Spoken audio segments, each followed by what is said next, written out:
pour que tu saches qui je suis, d'où je viens, il est important pour moi de te faire une brève présentation de qui je suis. Alors, si tu m'as déjà vu passer sur les réseaux sociaux ou jouer, peu importe, à l'époque où j'étais encore dans des clubs qui étaient médiatisés, donc voilà, comme le PSG, l'AS Monaco, eh bien, sache que je suis Rudy Nivord. J'ai été handballeur professionnel pendant plus de 15 ans. J'ai eu aussi le statut de sportif de haut niveau, donc j'ai été inscrit sur les listes ministérielles pendant 2 ans.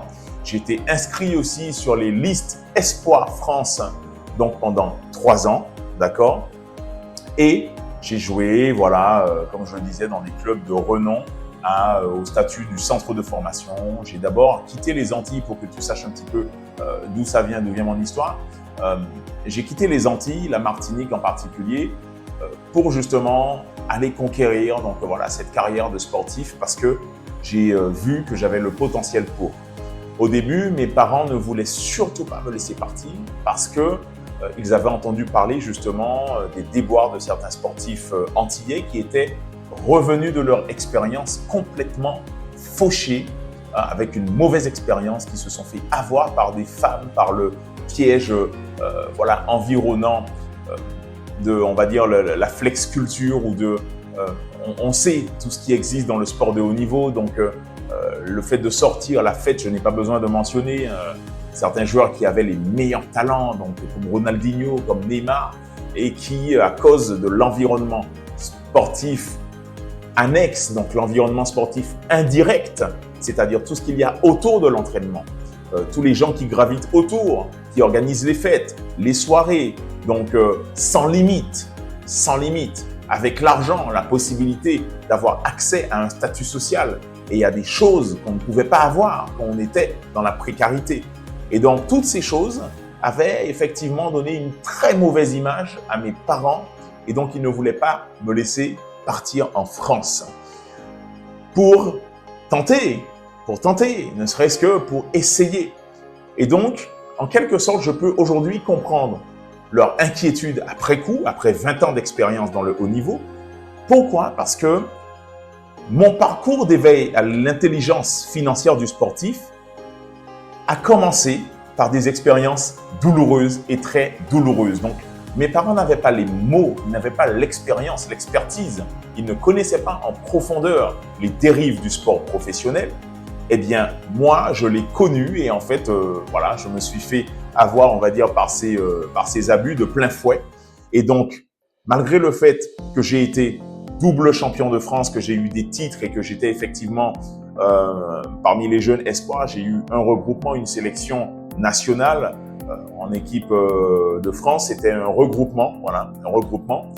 Donc, je suis passé par le PSG. J'ai côtoyé ce qui était une chose très intéressante après le rachat du club par QSI, donc le fonds d'investissement du Qatar. Et bien en fait, il m'est arrivé de déjeuner à la mairie de Paris avec des grands joueurs comme Zlatan, Matuidi, Verratti. Et donc, c'était vraiment une période exceptionnelle parce qu'on avait des invitations, des passe-droits. J'étais logé, nourri, j'étais véhiculé aussi. J'avais tout ce qu'il me fallait finalement et c'était exceptionnel. Par contre, ce qu'on ne dit pas, c'est que la plupart des sportifs qui sont en centre de formation, soit qui partent des Antilles, soit qui partent de l'Afrique, et même ceux qui sont en France, quoique les parents encadrent un peu plus, parce que la plupart qui ont les moyens de laisser leurs enfants en France métropolitaine d'accéder à une carrière sportive, sont généralement dans une catégorie socio-professionnelle de cadres sup. Et donc, effectivement, ils ont les moyens d'accompagner, ils suivent de près. Sauf qu'il y a une grande majorité, je dirais 70 à 80% des sportifs qui arrivent dans un centre de formation ne sont pas encadrés. Ils n'ont pas de repères, ils n'ont pas non plus les référents. La famille n'est pas câblée et n'a pas non plus le bagage pour pouvoir accompagner et comprendre les forces intérieures qui risquent de mettre en déroute les jeunes. Souvent en interne, les agents sont malveillants, j'en ai fait les frais. Les éducateurs, les entraîneurs, la direction sportive, le staff, peu importe, Ils sont orientés sur la performance, d'accord? Et tous ceux qui nous ont aidés en préformation, généralement, ne restaient que sur 2 axes. Souvent, alors les CTS, les cadres techniques sportifs, les cadres régionaux et tous ceux qui forment en fait l'élite d'avenir, sensibilisent les jeunes à réussir dans la performance, mais aussi à l'école. Et donc, il ne reste que sur ces 2 axes-là, la performance sportive et le fait d'avoir un diplôme. Après 20 ans d'expérience, la plupart des sportifs confirmés, je pense à certains qui ont réussi de manière holistique, non seulement à côté du sport, mais aussi financièrement, aussi dans l'exploitation de leur image, aussi dans leur société, leur business, seraient d'accord, et je suis quasiment sûr, avec moi pour dire que réussir sur le terrain et avoir un diplôme, ce n'est largement pas suffisant. Et donc, qu'est-ce qui m'est arrivé? Au cours de ma carrière, j'ai vécu donc les forces en interne dans le milieu sportif. La plupart des gens pensent que les valeurs sont exceptionnelles, que les valeurs de certains sports sont admirables, en prenant bien soin, évidemment, de jeter la pierre sur le football, alors que toutes les disciplines sont pareilles. La concurrence en interne, ceux qui veulent se battre et qui font des coups bas pour avoir ton poste, pour avoir ta place, ceux qui font la politique et qui agissent, on va dire, dans les coulisses pour pouvoir influencer, donc que ce soit les joueurs ou le staff dans une direction, parce que chacun a son intérêt en fait. Et donc, arrivé en France, je me suis retrouvé seul, sans accompagnement, sans conseiller, qui avait vraiment envie d'investir dans mon potentiel. Et donc, devenu père, de changement en changement de club, eh bien, en quittant Paris, je me suis fait avoir, pour parler simplement, par un agent sportif et par un conseiller en gestion de patrimoine. Laissez-moi vous raconter brièvement cette histoire. Quand j'étais un jeune à Paris, j'étais dans la pleine force de l'âge, j'étais très bon en défense, reconnu pour mes qualités au niveau national, reconnu par mon coach, par tous les coachs que j'ai eus, parce qu'il y en a qui se sont succédés au PSG. Et je peux te dire que parmi tous ceux qui sont passés, il n'y en a pas un qui n'a pas compté sur moi pour la force défensive, on va dire pour la qualité défensive que j'avais.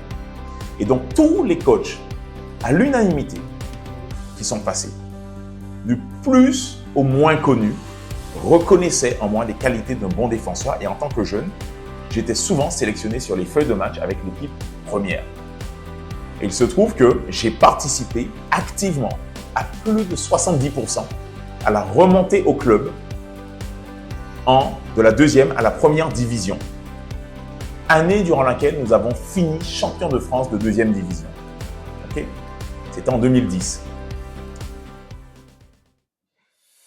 Ensuite, quelques années plus tard, le club étant au bord de la relégation, je contribue dans les 2 années qui suivent, parce que nous sommes remontés en 1re division. Alors, les 2 années qui ont suivi ont été très difficiles parce qu'il y avait une instabilité au niveau de la structuration du club, au niveau des instances dirigeantes. Et en fait, il y a eu à chaque fois beaucoup de mouvements, beaucoup de luttes internes aussi politiques avec, voilà, on va dire, certains anciens joueurs, certains nouveaux entraîneurs. Voilà, tu sais de quoi je parle. Si tu es un peu dans le sport de compétition, avec un intérêt financier, donc avec des gens qui sont plus ou moins payés, qui sont rémunérés pour leur activité, alors tu sauras de quoi je parle.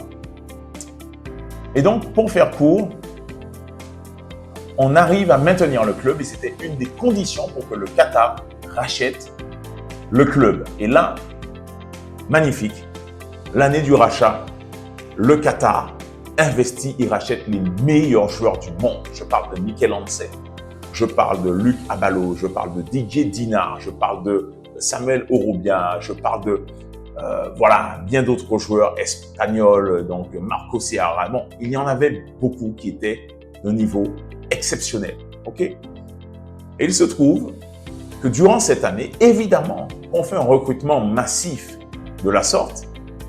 La plupart des joueurs qui vont jouer, ce sont les stars, puisque le PSG a investi énormément d'argent pour pouvoir se constituer une équipe de rêve. Évidemment, un jeune joueur comme moi, même si j'étais dans la pleine force de l'âge, que j'étais en train de monter, de prouver ma valeur, eh bien, il se trouve que mon agent a estimé qu'en quittant mon club, je devais retourner dans un club et passant de 4 500 à 5 000 euros par mois de valeur nette mensuelle, c'est-à-dire mon salaire, j'étais logé, nourri dans un club, dans un restaurant, où je déjeunais donc le midi, je dînais le soir, donc pour entrer, plat, dessert, boisson, parfois boisson bis, parfois dessert. Bon, alors tout ça pour dire qu'il y avait une enveloppe qui constituait une valeur très intéressante. Mes études étaient financées, mon transport, mes transports aussi étaient financés et j'avais en plus un billet ou deux aller-retour Paris-Martinique pour revenir voir ma famille. Et donc, tu comprends qu'avec tous les avantages, sans compter les primes, je les oubliais. Les primes exceptionnelles, il pouvait arriver dans certains cas, voilà, que nous touchions des primes de 3 000, parfois de 10 000 euros. Donc, c'était exceptionnel. On a eu vraiment de superbes années. Et donc, il se trouve que j'avais une valeur nette mensuelle de 4 500 à 5 000 euros mensuels. Le club dans lequel je m'apprêtais à signer rémunérait les joueurs entre 5 000 et 10 000 euros. Et il se trouve que mon agent, je ne sais pas pourquoi, alors que ayant toutes les données économiques, il a jugé bon que de 4 500 euros, parce que, effectivement, je n'ai pas eu beaucoup de temps effectif de jeu sur les feuilles de match, mais un agent est là pour défendre les intérêts du joueur. Il est là pour prendre tous les éléments en inside, en coulisses, tous les paramètres de marché pour aller se battre et représenter les intérêts de son joueur. D'accord? Et il y avait des arguments parce que l'agent aurait pu simplement appeler l'entraîneur de l'équipe première et demander quel était mon niveau à l'entraînement, puisque je faisais partie des jeunes qui étaient tout le temps sélectionnés pour jouer avec l'équipe réserve, même si j'étais sur le banc de touche. Mais il arrivait que j'ai du temps de jeu. D'accord? L'agent aurait pu appeler, poser des questions pour avoir un rapport, éventuellement un rapport écrit, pour aller au combat et bien entendu,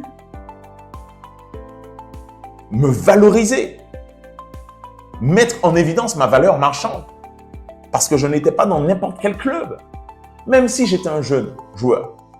On le sait aujourd'hui, dans le foot, peu importe où on va, qu'on est issu d'un grand club comme le PSG, notre valeur est au top niveau. Qui plus est quand on a 2 titres de champion de France et qu'on s'entraîne avec les meilleurs joueurs du monde pendant toute une saison et qu'on est parmi les 2 jeunes qui sont quasiment tout le temps sélectionnés pour jouer avec eux. C'est un message fort, c'est un message qui veut dire que simplement, il fait partie des meilleurs espoirs. Et donc, avec tous ces éléments-là, l'agent a estimé que j'avais perdu tellement de valeur qu'il fallait que je reparte à 1 800 euros net mensuel. Il me redonnait un appartement, je ne dirais même pas quelle superficie, tellement c'était honteux. Mais on n'était pas loin de l'indécence finalement, du manque de décence parce que l'agent savait très bien que j'étais en phase de me marier, de constituer une famille. Et donc, il n'a même pas sondé mon projet personnel. Il n'a même pas essayé de se battre pour me donner un minimum de confort. Je m'étends là-dessus parce que tu dois absolument savoir pourquoi en fait je fais cette formation. C'est important de savoir qui je suis, d'où je suis arrivé et pourquoi je suis là devant toi aujourd'hui. Eh bien, figure-toi que pendant ces 2 années, j'étais dégoûté. J'étais dans une prison, même pas dorée en fait, rouillée. J'étais dans une prison rouillée. Parce que dans ce club qui était en 2e division, je ne sais pas si tu te rends compte, je sors du PSG, je suis l'un des meilleurs joueurs. Et à l'époque, on n'était pas avisé en fait au niveau financier, au niveau juridique, au niveau social, au niveau business, fiscal. On n'avait pas toutes ces connaissances. Voilà pourquoi aujourd'hui je reviens. Je vais te dire pourquoi tu dois m'écouter aujourd'hui. C'est super important. Tu ne veux pas vivre ce que j'ai vécu. Donc, pendant 2 ans, je me suis entraîné avec ces gars qui gagnaient tous entre 5 et 10 000 euros, qui avaient eux des maisons, d'accord? Dis-toi que ça a été les 2 pires années de ma vie. Les 2 pires années de ma vie, d'accord? Donc forcément, ça n'a pas été évident la première année. La plupart des joueurs exigeaient que oui, je me donne à fond. Et je me donnais à fond parce que j'étais parmi les joueurs qui étaient tout le temps présents, en tout cas dans l'aspect défensif, parce que j'étais l'un des meilleurs défenseurs et tous peuvent le reconnaître. J'étais solide, je faisais mal. Et donc, j'avais ma place en défense. J'étais bon défenseur, il faut le dire. Les stats parlent en ma faveur. Donc, j'ai dû continuer à me battre alors que j'étais exploité. Et je dirais même surexploité. D'accord ? 1 800 €, je sors d'un grand club avec des achievements et il y a des joueurs qui viennent avec des salaires 2 fois supérieurs aux miens, qui n'ont pas les titres que j'ai eus, qui n'ont pas la capacité défensive que j'avais, qui ne jouaient même pas en défense. Voilà ce que l'ignorance financière, l'ignorance juridique m'a coûté. Alors, pour clôturer ce sujet, moins d'une année plus tard, un joueur, au même poste que le mien, parce qu'il avait des amis dans ce club et qu'il connaissait le président, il a négocié seul, sans agent, alors qu'il était, écoute bien ce que je vais te dire, il s'est retrouvé sans club. Il était joueur libre parce que son club de 2e division venait de faire faillite. Ça veut dire qu'il était dernier de 2e division. D'accord ? Dernier de la 2e division. Ou avant-dernier. En tout cas, relégable et en tout cas parmi les derniers. Eh bien lui, parce qu'il avait des copains dans l'effectif de ce club, donc, voilà, il a tapé aux portes. Il a activé donc, ce que j'appelle l'intelligence sociale. Je vais te le présenter plus tard. Il a activé l'intelligence sociale, son capital social, et il a réussi à négocier un contrat à 3 500 €, d'accord, net, mensuel, un appartement de, on va dire, 70, voilà, environ 70 mètres carrés. Bon, si je te dis que j'avais la moitié de ça, ou moins de la moitié, pour un jeune actif, professionnel, confirmé, qui sort d'un bon centre de formation et qui va se marier, si je te dis que j'avais moins de la moitié de sa surface, tu risques d'être choqué. En tout cas, aujourd'hui, même en te parlant, je pense que tu le vois, je suis un peu ému à ce sujet parce que ce que je te raconte, c'est mon histoire. Okay, je ne vais pas inventer quoi que ce soit. Je suis passé par là, je l'ai vécu dans la chair. Okay. Alors, j'ai été mal accompagné, mais aussi parce que j'ai eu un manque de connaissances. Je ne peux pas blâmer tout le monde. Au contraire, j'ai pardonné à ces gens parce que j'ai compris que si je me suis fait avoir, c'est parce que ces gens ont trouvé un terrain favorable pour exploiter mon manque de connaissances et mon ignorance juridique, mon ignorance financière, mon ignorance, on va dire, globale sur les 5 types d'intelligence que tu dois absolument avoir pour réussir dans le sport professionnel, le sport de haut niveau, même le sport semi-professionnel. OK ? Alors, la deuxième arnaque, le deuxième abus, on va dire, que j'ai vécu, c'est par un conseiller en gestion de patrimoine. Alors, ce conseiller en gestion de patrimoine, sans rentrer dans le détail, a arnaqué plusieurs joueurs. Plusieurs joueurs se sont fait avoir par lui. C'est quelqu'un qui a approché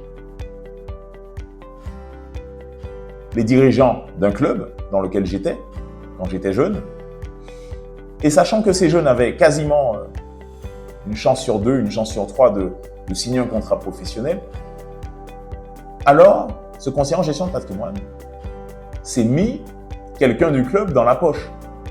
Et évidemment, dès qu'un jeune signe un contrat professionnel, il lui proposait d'acheter des biens qui étaient sur la liste, sur le portefeuille, dans le portfolio, comme ils viennent de dire, de ce conseiller en gestion de patrimoine.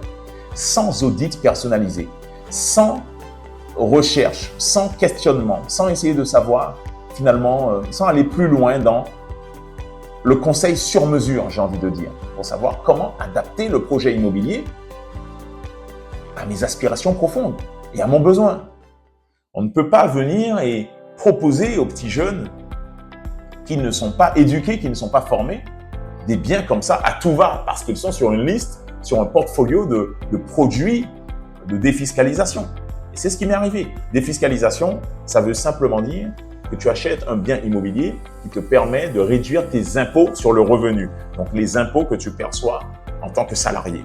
Sauf que c'est adapté quand on a déjà un patrimoine abondant, on a déjà un cash suffisant. Donc, on va le voir plus tard, mais on a différents types d'épargne. Quand on est déjà bien sécurisé au niveau financier, eh bien oui, c'est pertinent d'investir dans des produits de défiscalisation. Encore faut-il soit être le promoteur, donc celui qui lui-même construit en fait un produit neuf et qui le vend en l'état futur d'achèvement, ou deuxièmement, si ce particulier qui est bien financièrement et qui veut optimiser ses impôts, les réduire, souhaite acheter, qu'il aille négocier auprès d'un promoteur que de programme ou un bien qui ne va pas surpayer. Et donc, malheureusement, c'est ce qui m'est arrivé. J'ai envie de dire heureusement, parce que c'est ce qui me permet d'être là aujourd'hui et te dire attention. Et je vais te donner les clés pour que ça ne t'arrive pas. J'ai payé un bien en passant par cette personne dans le club qui s'était faite, on va dire, influencée par ce conseiller en gestion de patrimoine. Un bien 2 fois plus cher que sa valeur réelle. OK? Donc, pour que tu saches ce que ça représente en termes d'effort mental et de charge mentale et de charge financière, c'est que je payais à peu près 400 € par mois de plus pour couvrir la mensualité de mon crédit. Évidemment, parce que le loyer que je percevais du locataire ne couvrait pas en fait le crédit auquel j'avais souscrit auprès de la banque. Et donc, je devais payer environ 400 € de ma poche en plus. Alors que je ne gagnais, pour l'instant, pas une somme d'argent conséquente, ou en tout cas adaptée pour se permettre ce type d'effort d'épargne, comme ils aiment dire. J'ai dû garder ce bien pendant 12 ans pour le revendre à zéro. Aucune plus-value. Quasiment aucune plus-value. OK? On va dire que voilà, je l'ai revendu, pas à perte, quoique j'ai perdu beaucoup d'argent pendant 12 ans. Pendant 12 ans, j'ai dû payer 400 € de ma poche chaque mois pour couvrir le surplus qu'il manquait. 400 € par mois. Pendant 12 ans. Mon premier investissement. Quelle bêtise. Quel défaut de conseil. Cela aurait dû être pénalement répréhensible. J'aurais pu poursuivre pour défaut de conseil. Parce qu'on ne doit pas jouer avec la vie financière des gens. Quand mes parents m'ont permis d'aller en France, ils ne savaient pas à qui faire confiance autour. Par la grâce, j'ai réussi à trouver une famille d'accueil qui m'a aidé. Mais si je ne les avais pas, je peux t'assurer que j'aurais sombré. Pourquoi? Parce que c'est inadmissible d'exploiter les failles, l'ignorance des gens de la sorte. Et donc, c'est ce que je ne veux pas qu'il t'arrive. Voilà pourquoi je suis ici. Donc, j'ai dû me traîner ce bien pendant 12 ans, faire un effort d'épargne. Pendant 12 ans, le payer, donc surpayer pour pouvoir rester dans la balance financière et à chaque fois ne pas être en découvert. Et à la fin, je l'ai revendu pour zéro. Donc, ça veut dire que j'ai payé plus de 70 000, 80 000 €, OK, sans avoir, après 12 ans, une plus-value. D'accord? Cela veut dire que les 70 à 80 000 €, qui est-ce que je payais? Puisque le bien, finalement, ne valait que 50 000 €. J'ai acheté le bien 110 000 € et je l'ai revendu à peu près 50 000 €. OK? Donc, les 60 000, les 70 000 €, parce que je ne compte pas les frais annexes et toutes ces choses-là, je ferai un calcul brut, les 60, 70, 80 000 € même, parce que voilà, j'ai dû remplacer aussi certains matériels, les frigos qui tombaient en panne, les machines à laver, c'était pour ma pomme. Donc voilà, donc tout ça mis dans la balance, on arrive à peu près à 70, 80 000 €. Eh bien, ces 80 000 €, j'ai pris un crédit pour payer le promoteur, le conseiller en gestion de patrimoine et la personne qui s'était fait approcher. J'ai payé 12 ans de crédit, mais c'était finalement 12 ans où je payais les commissions de ces personnes qui m'ont vendu un bien 2 fois plus cher que ce qu'il ne valait, parce qu'ils ont pris plus de 50% de marge, plus de 100%, pardon, de marge sur la valeur réelle du bien. Bon, partant de là, je pense que tu vas voir que mon témoignage n'est pas inventé et je ne vais pas venir te raconter des bêtises. Ok? Aujourd'hui, qu'est-ce qui fait que je m'adresse à toi? Alors, ces deux aspects ont créé en moi un moteur tellement fort, tu ne peux même pas imaginer. Je suis devenu père, ma fille est arrivée sur Terre, ça a provoqué un déclic. Quand je la voyais sur le lit, je me suis dit, ma princesse, elle n'a pas demandé à arriver ici sur le monde, sur la Terre. Et je dois absolument prendre soin d'elle. Sauf que là, ma carrière est en plein déclin, on va dire, parce que j'étais dégoûté justement de toutes ces choses dans le milieu du sport professionnel. Et donc, j'ai maximisé ma carrière, on va dire, d'entrepreneur. Donc, j'ai fait une école de commerce et à partir de là, j'ai mis le handball en deuxième position. Ce n'était plus ma priorité parce que j'étais dégoûté de ce que j'avais vécu dans le milieu du sport professionnel et de haut niveau. Est-ce que ça a été une bonne décision? Oui, excellente. Excellente. Parce que ça a provoqué en moi un déclic que tu ne peux même pas imaginer. Je me suis dit que si le handball me plafonnait, me limitait et ne me permettait pas d'atteindre un potentiel, le potentiel, et je le savais, illimité, qui était en moi, dans mon esprit, je le savais que j'avais plus grand qu'un salaire plafonné, que des limites à chaque fois, se battre contre un système culturel qui ne promeut pas parfois certains profils au détriment de d'autres qui viennent parfois ailleurs, de l'Est, qui sont payés le double et qui souvent finissent sur le banc. Et donc, dans ce système injuste, ça m'a tellement révolté que je me suis dit, il faut que je trouve une solution. Il faut que je sorte de ça et que je déchire le game de la vie. Et donc, ayant la foi en Dieu, parce que je savais que je pouvais aller toucher quelque chose de plus grand. J'ai une rencontre exceptionnelle avec un ami, qui est d'ailleurs maintenant un partenaire d'affaires, qui est spécialisé dans la psychologie du business, la psychologie du management. Et il m'a donné un conseil exceptionnel. En discutant avec lui, moi je lui disais, écoute, ce milieu me dégoûte. Moi, je veux partir dans le business, je veux partir dans le milieu corporate et j'en ai marre de ces choses-là. Des gens-là qui ne te reconnaissent pas à ta vraie valeur. Et donc, il m'a dit une phrase qui a provoqué aussi un changement radical dans ma perception, dans ma lecture des événements qui m'arrivaient. Il m'a dit, écoute Rudy, ce serait dommage de ne pas capitaliser, donc de ne pas tirer profit de ces superbes expériences que tu as vécues. Waouh! 2 arnaques, parce que oui, effectivement, j'ai reconnu ma bêtise aussi. J'ai reconnu que j'avais un manque, que mon programme n'était pas au point pour pouvoir discerner les mines, discerner en fait les mauvais plans.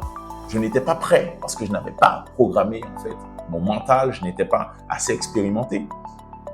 Et donc, il m'a fait comprendre que ces 2 événements n'étaient finalement pas des échecs, mais 2 expériences exceptionnelles pour pouvoir comprendre mieux le sportif et lui apporter une solution. Et donc là, la lecture des choses a complètement shifté et ça a créé quelque chose en moi et je me suis dit, oula, waouh, effectivement, ça fait sens. Quelqu'un qui vit une douleur et qui trouve une solution est plus à même de venir conseiller parce qu'il a vécu les choses lui-même. Et donc, qu'est-ce qui s'est passé? Quand j'ai voulu, dans ma phase, ne plus écouter le handball, je suis rentré dans le milieu corporate. J'ai travaillé dans une grande entreprise, une multinationale dans le consulting. Effectivement, j'avais de bons salaires, entre 3 000, 4 000, 5 000 euros. Ça pouvait aller jusqu'à 6 000 avec les primes. Et j'ai profité de cela pour investir dans l'immobilier parce que je voulais absolument aller dans un domaine qui n'avait pas de plafonnement, qui n'avait pas de limite. Je voulais travailler l'enrichissement, donc l'acquisition patrimoniale et puis le développement de ce qu'on appelle la richesse générationnelle. C'est-à-dire une richesse qu'on peut construire et qui se transmet de génération en génération. Et donc, partant de là, j'avais trouvé une solution. Mais ce n'était qu'une partie de la solution.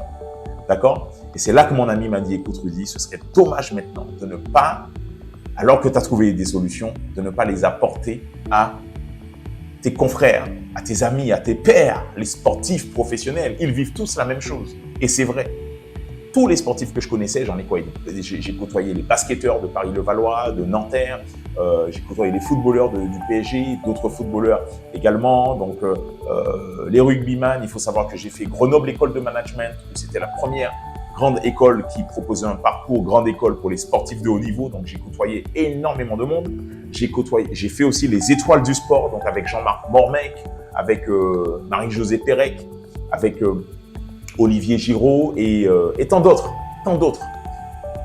Et donc, après avoir sondé en tant qu'insider, c'est ce que mon ami me disait aussi, j'ai été insider et outsider. J'ai vu à l'intérieur comment ça se passe et à l'extérieur, j'ai trouvé des solutions. Maintenant, il fallait faire converger les deux. OK? Et donc, pour faire converger les deux, j'ai décidé de ne pas m'arrêter à ma simple expérience d'investisseur. J'ai moi-même fait des travaux. Oui, j'ai acquis plusieurs appartements. Avec ma femme, on a investi, on a eu jusqu'à une dizaine de lots, donc des terrains, des garages, des appartements divisés, des appartements en colocation, des studios rénovés. On a fait différents types de travaux, de l'extension à la création de surfaces horizontales, verticales. Donc ça veut dire qu'on a créé des surfaces de plancher.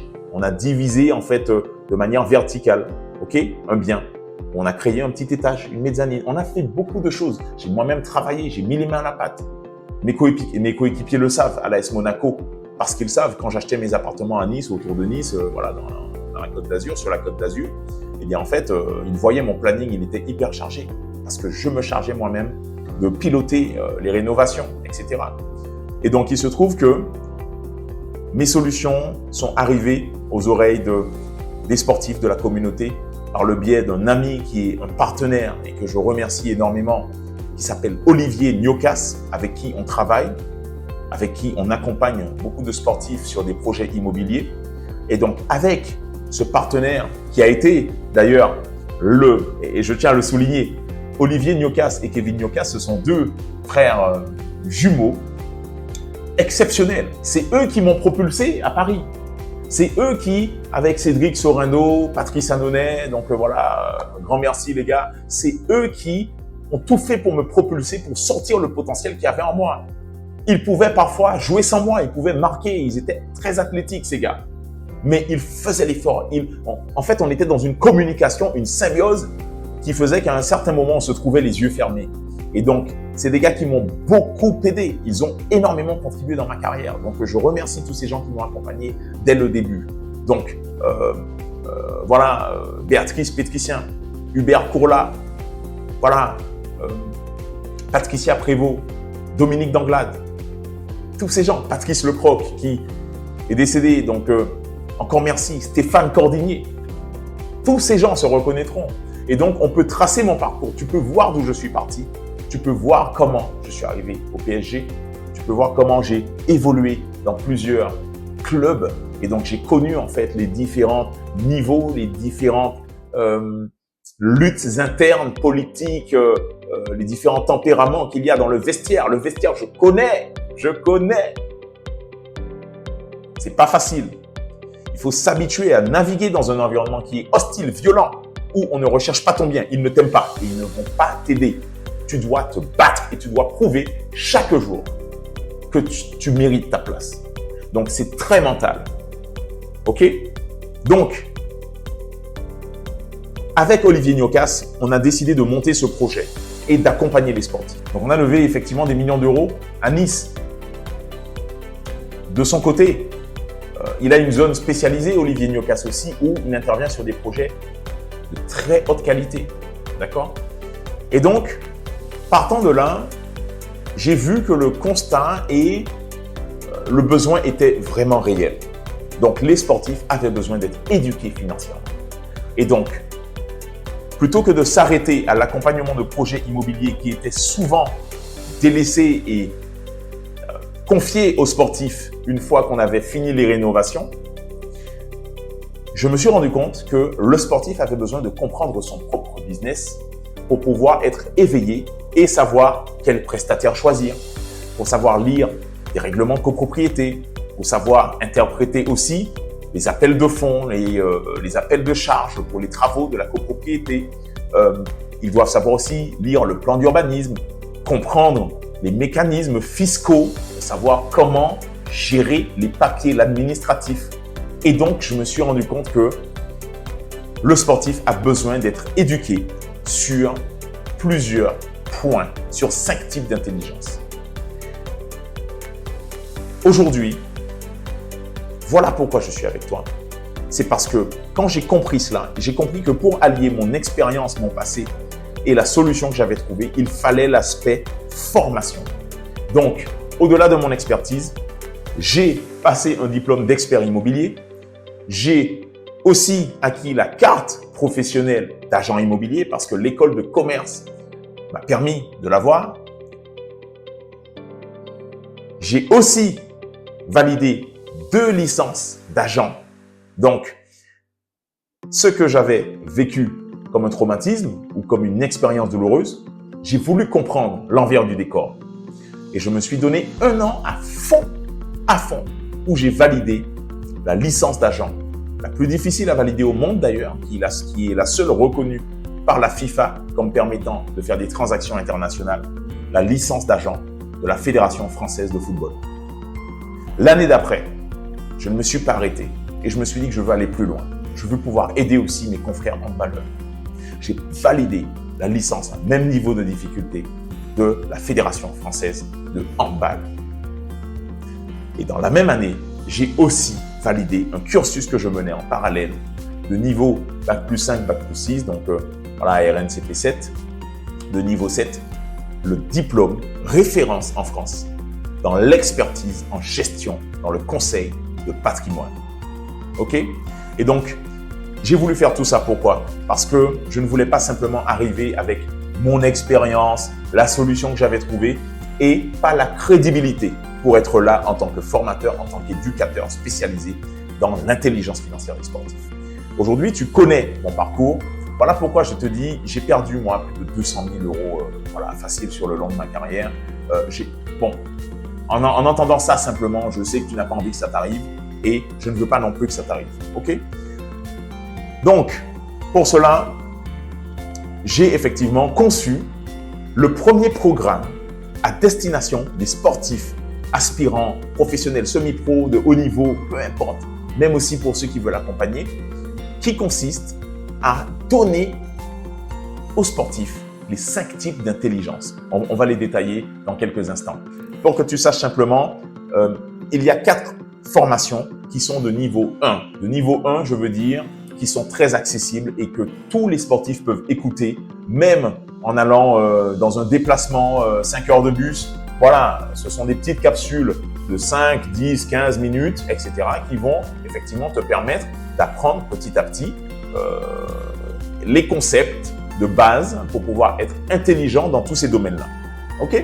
Donc, il y a 4 formations de niveau 1 qui sont la formation en intelligence économique, la formation en intelligence fiscale, la formation en intelligence juridique pour que tu puisses rétablir le niveau de rapport entre toi et ton agent et que toi, tu lui dises ce que tu veux et qu'il aille se battre pour obtenir ce que toi, tu lui as dit que tu veux. D'accord? Donc, tu seras assez câblé après avoir suivi cette formation pour pouvoir établir ta propre stratégie et demander tout ce que tu veux comme type d'avantages en nature, d'avantages annexes,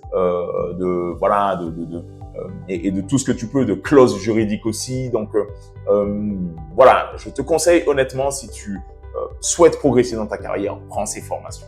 La formation intelligence fiscale, je reviens un petit peu, elle concerne simplement les sportifs qui gagnent déjà très bien leur vie, mais attention, il faut déjà être préparé. Ça veut dire que si tu as la détermination pour arriver au haut niveau, tu dois aussi comprendre comment tu pourras gérer en fait ta façon de consommer de manière intelligente tout en réduisant tes impôts. D'accord? Tu veux t'acheter une Rolex. Comment tu arrives à le faire? Via le biais d'une société, ta propre société, via un leasing et ensuite, voilà, la récupérer en nom propre. C'est possible, tout en diminuant tes impôts. D'accord? Comment tu fais pour voyager? Le lifestyle, je sais que les sportifs, ils aiment ça. Ils aiment aller découvrir le monde. Aujourd'hui, ils ont besoin de ça pour décompresser après des grosses saisons. OK? Donc, comment tu fais pour voyager, pour acheter tes billets, etc.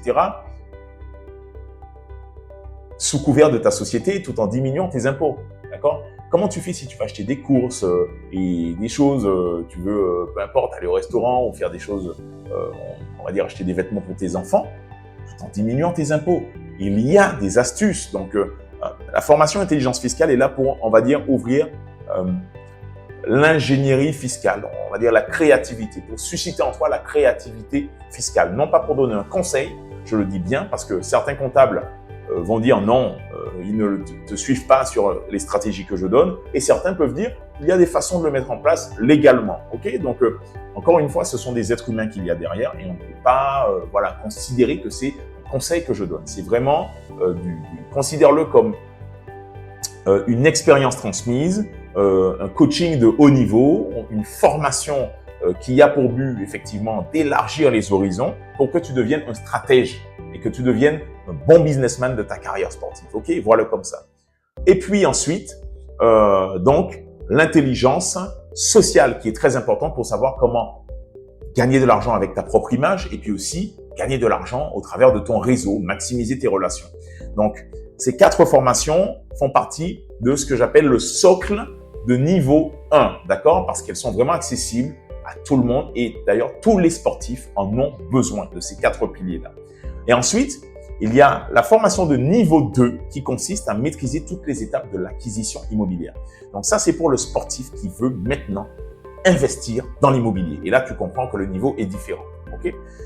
Ensuite, la formation de niveau 3, c'est le fait d'acquérir ton premier bien immobilier. Et donc là, effectivement, on travaille sur candidature et sur étude de dossier. Parce que là, ça demande de mobiliser un réseau et d'accompagner la personne de A à Z sur les visites, sur les signatures, la lecture des contrats, la lecture voilà, des règlements de copropriété, la lecture du compromis pour voilà, l'aider à ne pas commettre certaines erreurs que moi j'ai commises. Bon, on aura l'occasion d'en discuter, mais voilà, j'ai failli perdre 16 000 € sur un deal parce que une petite clause que je n'avais pas vue. Ok. Ensuite, la formation de niveau 4, c'est le fait d'acquérir un bien à cash flow. Et là, on part sur de l'achat d'immeubles entiers. Voilà, un immeuble de 5 appartements. Le fait d'implémenter une stratégie qu'on appelle la location de courte durée et toutes ces choses. Ok. Et puis le niveau 5, c'est si tu veux devenir un professionnel de l'immobilier, on t'accompagne pour cela. Aujourd'hui, on a effectivement la structure, on a tous les avocats, on a les comptables pour t'aider à devenir un pro de l'immobilier. Ok. Donc, ne néglige pas tout ça. Ce sont 5 formations pratiques sur mesure et qui sont adaptées aux sportifs de haut niveau et qui sont adaptées au niveau de progression. Trop souvent, les formateurs font des formations dans le vide en transmettant leur expérience et en ne se mettant pas au niveau, en fait, à l'échelle de valeur de, finalement, de quoi a besoin un niveau 1, de quoi a besoin un niveau 3. Ils n'ont pas les mêmes besoins. Et donc, moi, je l'ai fait pour toi. Ok? J'ai segmenté les 5 niveaux pour toi. Donc, tu n'as pas d'excuse, tu dois réussir maintenant. Et donc, l'objectif de toutes ces formations, c'est d'accompagner le sportif à atteindre le niveau 5, mais toujours selon ses ambitions. Il y a des sportifs qui préfèrent s'arrêter au niveau 4. Voilà, avoir 4 biens. Moi, j'en ai eu, certaines qui me disent, une sportive, du coup, qui m'avait dit, non, moi, je ne veux que 4 biens pour ma retraite, c'est tout. Voilà, son ambition, on l'accompagne, ok? On va lui trouver 4 biens qui génèrent du cash flow, qui sera remboursé dans les 10-15 ans, et voilà, elle aura atteint son objectif, d'accord? Donc, c'est selon tes ambitions, on t'aide à les découvrir d'ailleurs, si tu ne sais pas comment le faire, au travers de la formation intelligence sociale, on t'aide à découvrir tes ambitions et à te connaître. Voilà, il y a un gros module sur la connaissance de soi, tu dois absolument suivre cette formation si tu veux réussir, ok?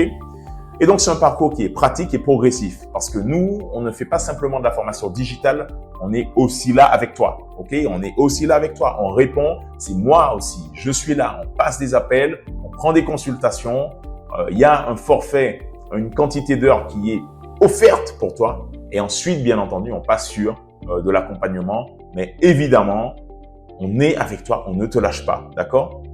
Et on t'aide à définir un plan structuré. L'idée pour toi, c'est de poser le premier pas dans ce qu'on appelle la liberté financière. Ok?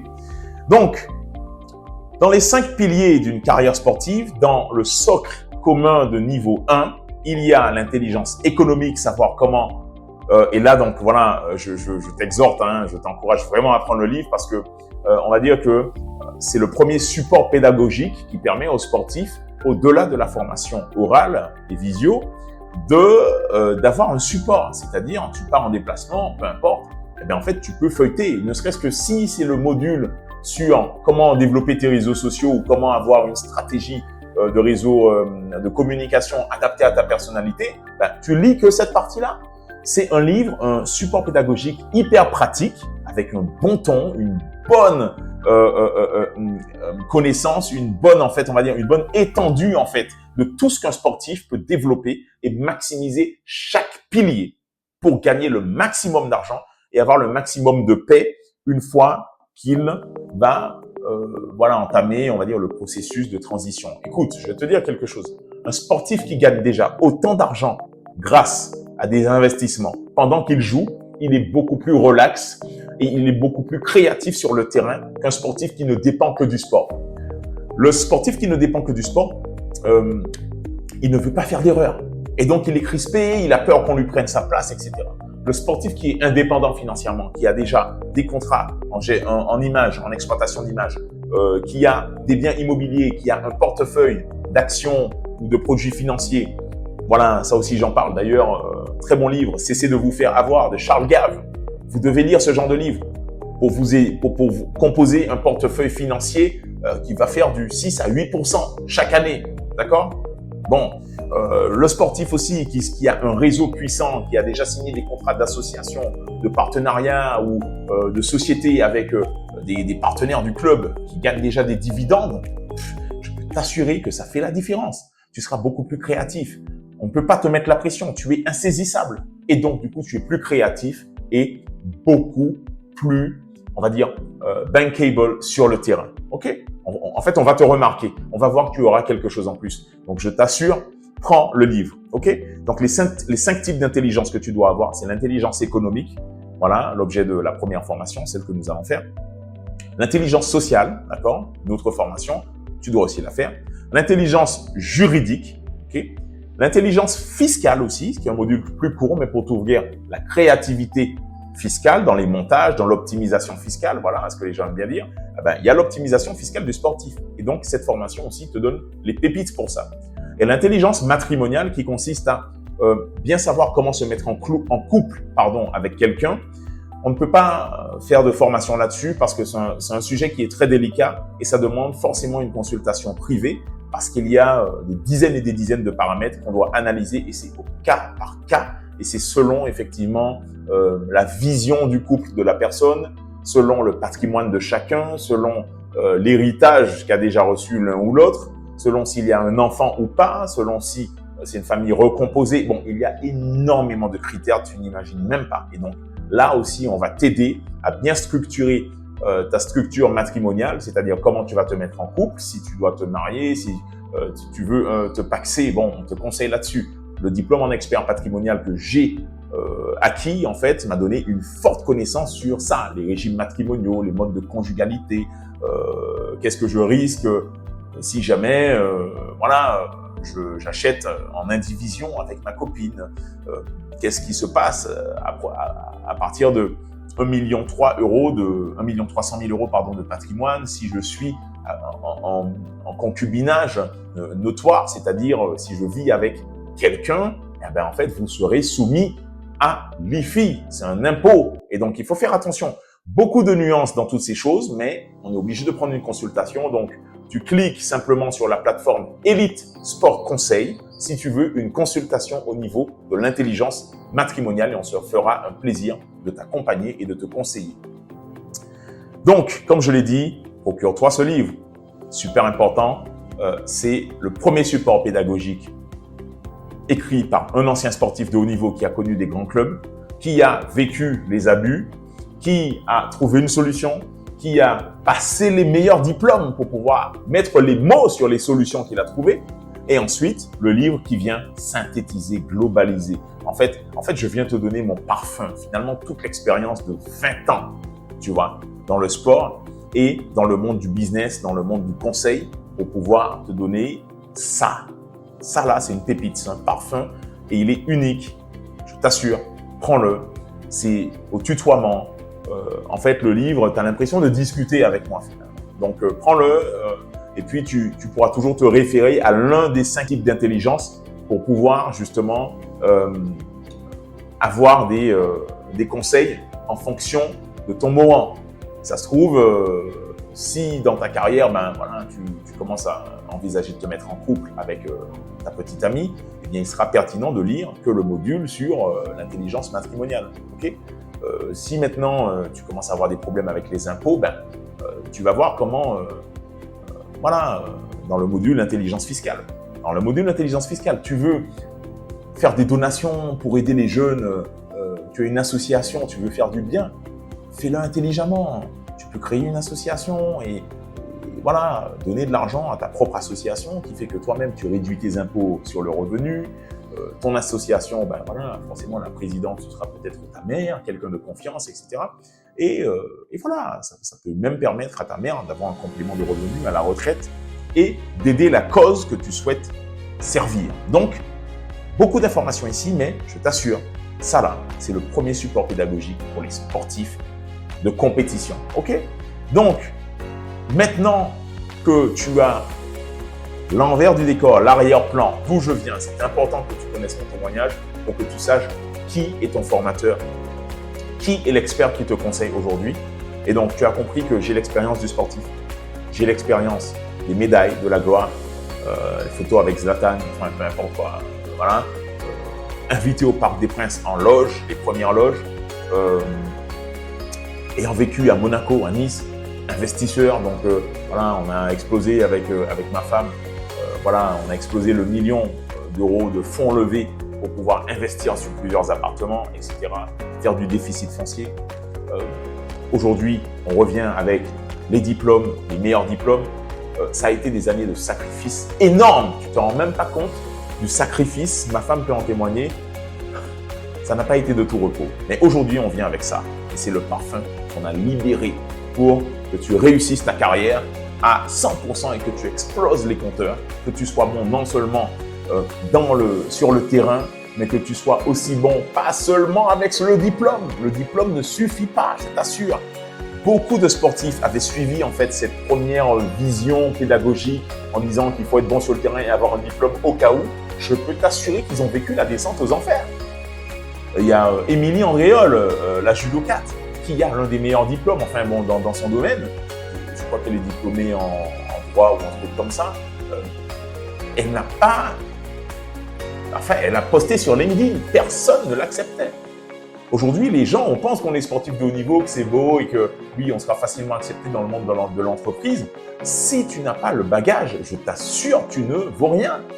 Excuse-moi de le dire comme ça, hein, mais moi, alors que j'avais un diplôme Bac+5, une grande école de commerce, je peux t'assurer que j'ai postulé dans certaines grosses entreprises, voilà, autour de Monaco, et je peux t'assurer que sans expérience dans le milieu de l'entreprise, on te considère comme étant novice débutant. T'as beau avoir une expérience, on parle de compétences transversales, oui, le mental, les sportifs de haut niveau, ils sont forts mentalement. Je t'assure, on te voit comme un bébé sur le marché du travail. Donc, fais attention, ne te laisse pas non plus, on va dire, endoctriner par tout ce que les gens disent, sportif de haut niveau, c'est bien, c'est bien. Non, tu dois avoir le diplôme, certes, mais aujourd'hui, tu dois développer les 5 types d'intelligence dont je te parle. L'intelligence économique, l'intelligence sociale, pour exploiter ton image, reprendre le contrôle sur tes droits d'image et gagner de l'argent avec tout seul. Gagner de l'argent avec ton réseau, déclencher des partenariats, des sponsors, etc. Ok? L'intelligence matrimoniale pour ne pas te faire avoir à la suite d'une relation sentimentale qui va probablement échouer. Tu ne veux pas que la personne parte avec 50% de ta fortune. Tu dois te protéger. On t'aide à ça. L'intelligence juridique pour maintenant, toi, établir ta propre stratégie de négociation vis-à-vis des clubs, vis-à-vis de ton agent et reprendre le contrôle, reprendre le lead. C'est toi le boss de ta carrière et tu as des collaborateurs et des partenaires. L'agent, c'est un partenaire. Ce n'est pas quelqu'un qui est au-dessus de toi qui vient te dire « Non, écoute, ça fonctionne comme ça. » Tu dois comprendre le langage de l'agent un minimum. L'intelligence juridique ne va pas faire de toi un avocat, un juriste, mais tu vas comprendre les choses. C'est ça que je veux te dire. Le langage est simplifié pour que, tac, tu aies des mots-clés et que tu te repères en fait. que tu puisses savoir que là, oula, là, il y a quelque chose qui cloche. Là, par contre, oui, c'est bien. Je te donne aussi une liste de tout ce que tu peux demander dans ton contrat pour augmenter ta valeur marchande. Et donc, tu l'auras comme support. Et donc, tu pourras dire, écoute, agent, j'ai pas vu dans le contrat que figurait la prise en charge de mon déménagement. Non, non, non, ça doit figurer, d'accord? Et donc, le club doit prendre en charge mon déménagement.